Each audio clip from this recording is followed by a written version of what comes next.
This should be played at high volume, preferably in a residential area.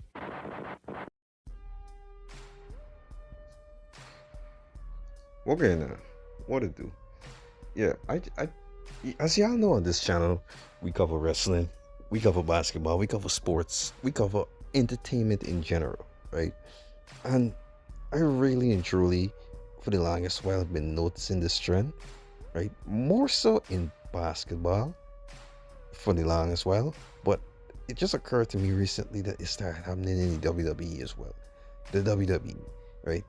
Now we all know that WWE wrestling could be a bit dangerous, but the WWE is a fake sport, bro. There's no reason why the WWE should have people load managing. Load management in WWE and NBA is what we're gonna be talking about today. Now you might be asking yourself, right? How exactly do wrestlers load manage? Because we know how NBA players load manage. And I can get to that in a second. I got a lot to talk about that. But we talk about WWE and wrestlers in general load managing. Now, back in the days, right, we used to have people like John Cena. You know, John Cena was the guy who you would see every single week. Every week he would show up.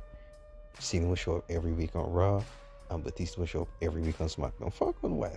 And then after a while, Randy Orton started becoming a big star. He would show up every week on Raw with Cena, and people started getting pissed off about it because they were like, "Oh my gosh, when we can see somebody new, that?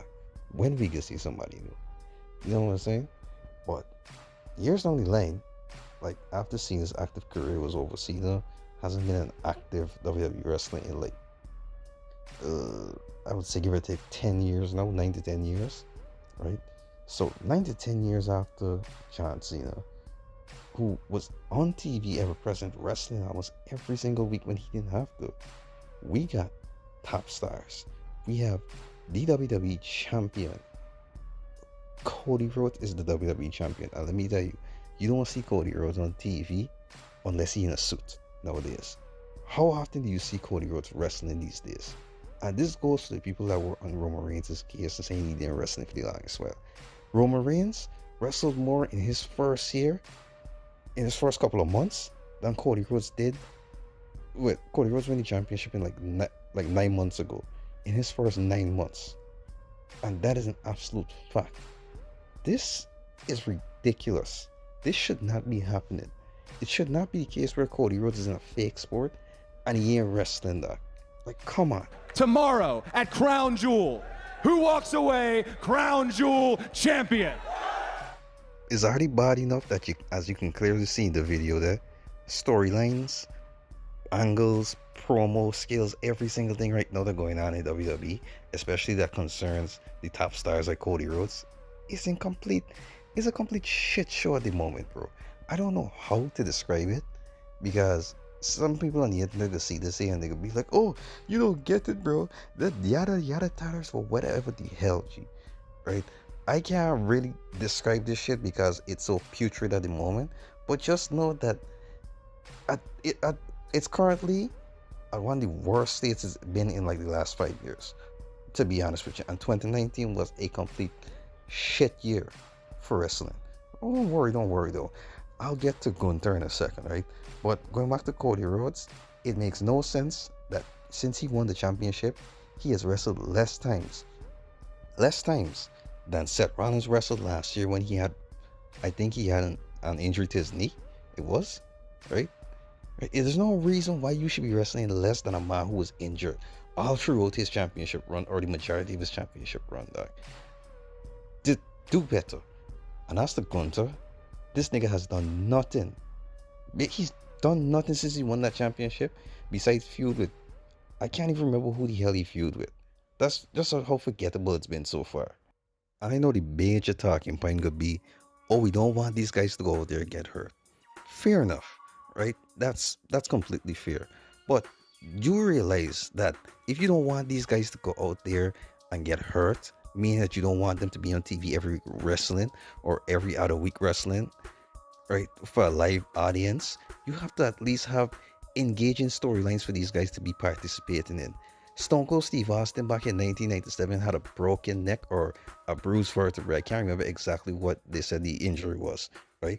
But he could not wrestle for about a good 3 to 4 months in 1997, right? Yet still, that man was on TV almost every week doing something engaging up until the Survivor Series. That's how you build up your stars. That's how you keep things interesting. I'm not saying he has to be on TV every single week like John Cena was, but oh my gosh, your presence is needed on TV in an effective way. That's all we asking from the WWE. I won't get into AEW's business because I don't watch AEW, dog. So I really can't tell you anything about AEW. I will sit down sometime soon and start watching it, but for now I can't really tell you anything about AEW. I'm just telling you WWE and what's going on in WWE. Right? But on the NBA side now, I got a lot more. I got a lot more vicious words for the NBA side, especially two names in particular. One, Kawhi Leonard, and two, Joel Embiid, especially Joel Embiid. Now with Kawhi Leonard, he's been doing this for years, and we kind of started to expect this kind of shit from him, right? But with Kawhi, he's also been very injury prone over the years. You know what I mean? And the reason why we're so irritated with Kawhi is not because he's load managing, it's because he just doesn't retire, bro. And when I say retire, I am mean it in Kawhi Leonard doesn't have anything left in the tank. I'm saying it from the point of view that Kawhi Leonard comes out every single time he gets injured and says, you know what, I can't play because I got this injury, it's going to get re-aggravated and this, that, and the third. Yet still, he chooses to sit out, rightfully so, but he also wants and expects his organization to pay him millions of dollars every single year to play about on average 5 games a year, and then one game in the playoffs every postseason. Why should I be paying you not 5 million? Why should I be paying you tens of millions of dollars every single year if you're not going to show up to work, my guy? Right? Why should I be paying you all that money just because you're talented? Talent only gets you that far. You have to be present. And yes, you have your injuries, but you can't be expecting all this lump sum of money to be thrown upon you and you're not participating in the basketball games. And that's the Joel Embiid. That's the Joel Embiid, bro. This nigga irritates my soul because Joel Embiid is practically one of the softest NBA players I've ever seen. If I had Joel Embiid's size, Joel Embiid's strength, there was no way anybody in the paint, no way anybody on that court was bullying me, or as a matter of fact, there's no way you could ever catch me on the NBA court flopping around like a fish and crying out like a bitch. No way. Call motherfucking bars, nigga! You know nothing about that! Embiid recently came out and said he's no longer playing back-to-back games for the rest of his career. And he recently also got fined about $100,000 because his team was not disclosing his injury. Shady practices and the usual nonsense from the Philadelphia 76ers. But this is really an indication of the overall problem that I'm trying to discuss and the reason why ratings for the NBA and the WWE are sinking faster than other TV series. Right? We already know that television is becoming obsolete every day, but WWE and the NBA's ratings, don't let the high ratings fool you. They're steadily declining. Right? The reason being is entitlement from these wrestlers and these NBA players. Entitlement. Stars like Joel Embiid, Zion Williamson, Kawhi Leonard, and all these different guys, they can come out here and whine and bitch and moan and say they want to play because they feel a little this and though. Just because they have the leverage of being the star players on their respective teams and this, that, and the third. And it's really just boils my skin, because you were paid millions of dollars to show up to work. You're not even showing up to work. Like with Zion Williamson, for instance, this man does not take care of his body. You're an NBA player. You're getting paid millions of dollars, and you're not taking care of your body. It just goes to show you don't want to play. You're making all these excuses. Ben Simmons. Oh my gosh, this is another name I almost forget. He's the worst of all these examples because Ben Simmons, I don't know how to explain this. I would think that he lost his confidence or he's just doing all this shit just to spite the NBA. And he's like using his leverage against the Nets to like I don't know, swindle them out of more money because Ben Simmons goes out there and has an open layup and passes it. That just shows that it just irritates me. So I can't even explain myself right there. We got big clowns like Draymond Green, who Draymond Green ain't no big time NBA player, bro. But because he was a part of one of the greatest dynasties of the last 20 years, he's make it seem like if he's this perennial all NBA player every single year, and he's not. You got Draymond coming out here telling people how there's no added bonus, no added incentive to play in the regular season. What? What are you talking about? And when your team, that's the reason why your team is always in the play-in tournament since y'all won your last championship. That's the reason why y'all always on the outskirts of the playoffs or the fringes of the playoffs, because it's like y'all don't even have motivation to play the sport that y'all being paid millions to play. What are you talking about, that? Then we got LeBron James. LeBron James is one of the greatest players of all time. Some say the greatest. I say he's one of the greatest. We got LeBron James out there. 39 years old, almost 40. Still playing amazing, right? No doubt about that. LeBron goes out there, plays amazing, leaps up all the credit, everything. Yeah, everything, no problem. He's the GOAT, whatever this, that, and the third. King me. And then the next game, he might barely make 11 points to keep his streak alive, and he can come out and say, well, I was suffering from a little cold or a little flu, like this type of bullshit.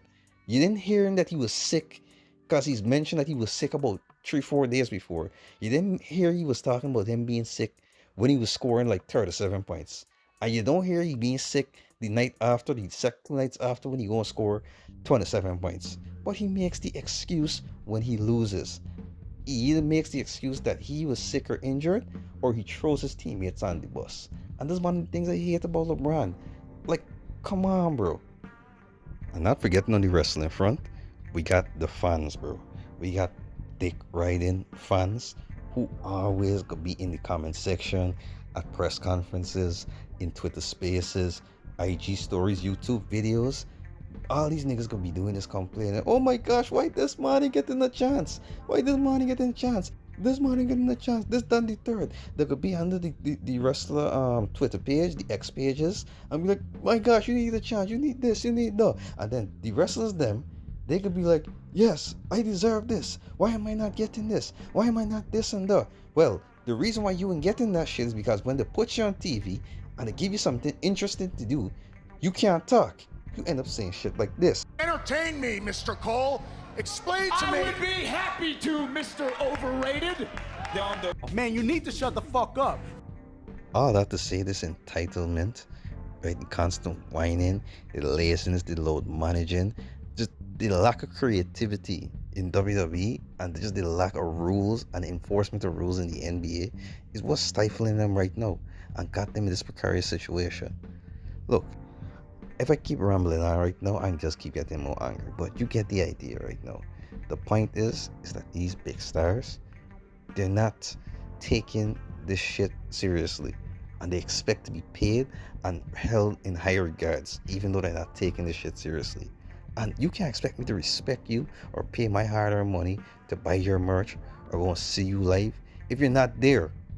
That's the whole thing. Why should I pay money if you're not gonna be there? What am I paying just to go and see? Who the hell is paying to go and see the bench players them play at the in the NBA playoffs, right? Or a key matchup? Who the hell is paying to go and see mid carders and jobbers wrestle at the pay-per-view? Please humor me with that nonsense. Anyways, people, right? This was a little rant I had to go upon, right? I could drop another video soon. I probably might drop the San Andreas video soon, but for now, that's all I got, sir. And I'm out, because if I keep talking about this here, I just keep getting more angry. See y'all later.